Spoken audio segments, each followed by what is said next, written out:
E sobre as pessoas que expressam as suas opiniões de forma voluntária por meio da escrita, elas também sofrem da falta de autodisciplina? Uma das piores pestes presentes na Terra é a pessoa que escreve cartas deliberadamente para pessoas públicas de altamente proeminência. Políticos, estrelas do cinema, homens que foram bem-sucedidos nos seus negócios ou até mesmo escritores de livros best-sellers. E ainda pessoas cujos nomes aparecem seguidamente nos jornais. São frequentemente assediados por aqueles que escrevem cartas expressando suas opiniões dos mais diversos assuntos. Mas escrever cartas não solicitadas é uma forma inofensiva de encontrar o prazer por meio da autoexpressão, não é? Que tipo de dano uma pessoa pode causar por esse hábito? Hábitos são contagiosos. Todo hábito atrai um conjunto de hábitos relacionados. O hábito de fazer qualquer coisa que seja inútil leva à formação de outros hábitos que também são inúteis, especialmente o hábito da alienação. Mas esses não são todos os perigos associados com o hábito do prazer de escrever opiniões não solicitadas. O hábito cria inimigos e coloca em suas mãos armas perigosas que podem causar grandes transtornos àqueles que insistem em mantê-las. Ladrões, estelionatários e vigaristas pagam alto preço pelos nomes e endereços de escritores desse tipo de cartas, porque, conhecendo-os como eles conhecem, acabam tornando-se vítimas fáceis de todas as formas de esquemas que resultam na perda do seu dinheiro. Eles referem-se aos escritores de tais cartas como doidos. Se você deseja saber o quão idiotas essas pessoas são, leia a seção de cartas de leitores de qualquer jornal, a coluna na qual o jornal publica opiniões voluntárias de seus leitores. E você por si mesmo, como os escritores de tais cartas, antagonizam pessoas e trazem para si a oposição de muitas outras.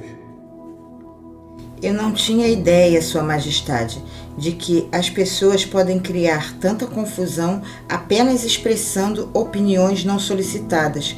Mas agora que você trouxe o assunto à tona, lembro-me de ter escrito para o editor de uma proeminente revista uma carta de crítica, que obviamente não havia sido solicitada e que no futuro custou-me um belo trabalho e um emprego na sua empresa, que não geraria um alto salário. Esse exemplo é perfeito. O lugar adequado para começar a autodisciplina é exatamente onde você está. O modo para começar é exatamente reconhecendo a verdade de que não existe nada para sempre ou nada diabólico exceto o poder da lei natural, em toda a criação e em todos os universos. Não existe nenhuma personalidade individual, onde quer que seja, através de todos os universos, que tenha o mais ínfimo poder para influenciar um ser humano, exceto a natureza e as próprias pessoas, por si mesmo. Não existe ser humano algum agora, vivendo o que já tenha vivido, e absolutamente ser humano algum que venha a viver em qualquer ponto do planeta, que tenha o direito ou o poder de privar o outro de seu privilégio de exercitar o pensamento livre e independente. Esse privilégio é o único sobre o qual qualquer pessoa pode ter o controle absoluto.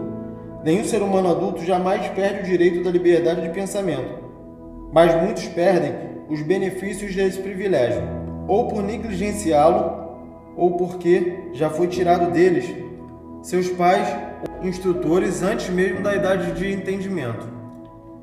Essas verdades são autoevidentes, não menos importantes pelo simples fato de terem sido reveladas a você pelo diabo, e não pela minha oposição. Mas no que as pessoas vão se sustentar no momento de uma emergência quando elas não souberem para onde nem a quem apelar? Desde que elas se apoiem na única fonte de força disponível para qualquer ser humano. E o que é essa força? Eles mesmos. A força de seus próprios pensamentos. A única força que eles podem controlar e na qual eles devem se sustentar. A única força que não pode ser nunca pervertida, modificada, mexida e falsificada por outros seres humanos mal intencionados. Tudo o que você diz parece lógico, mas por que eu deveria vir justamente para o diabo para descobrir tais verdades tão profundas. Vamos voltar para os 7 princípios. Você revelou informação suficiente que mostra claramente que o segredo de como quebrar o poder do ritmo hipnótico está justamente embutido nos 7 princípios. Você mostrou também que o mais importante de todos esses princípios é a autodisciplina. Agora, vá em frente e descreva os outros 5 princípios que você ainda não mencionou e indique quais as suas funções para auxiliar uma pessoa a adquirir a autodisciplina. Primeiro, deixe-me assumir essa parte da minha confissão revelada até o presente momento. Eu lhe contei, francamente, que meus 2 instrumentos mais efetivos para dominar os seres humanos são o hábito da alienação e a lei do ritmo hipnótico. Mostrei a você que se alienar não é uma lei natural, mas um hábito feito pelo homem que o leva, por sua vez, a submeter-se à lei do ritmo hipnótico. Os 7 princípios são os meios pelos quais o homem pode quebrar o padrão do ritmo hipnótico e assumir novamente o controle da sua própria mente. Como você pode ver, dessa forma, os 7 princípios são os 7 passos que levam as vítimas do ritmo hipnótico a abrir a fechadura de suas prisões autoimpostas. Os 7 princípios são a chave mestra que abre as portas para a autodeterminação espiritual, mental e econômica? Isso é verdade? Sim, essa é outra forma de dizer a verdade. Capítulo 11. Aprendendo com a adversidade. O fracasso, em algum momento, é um benefício para o homem? Sim. Na verdade, aprender com a adversidade é o terceiro dos 7 princípios.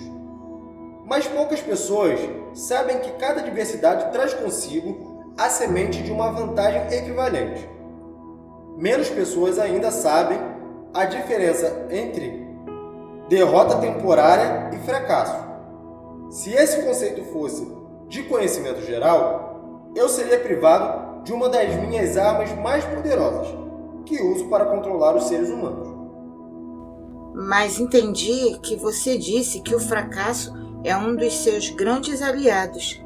Tive a impressão, baseado na sua confissão, de que o fracasso faz com que as pessoas percam a ambição e parem de tentar.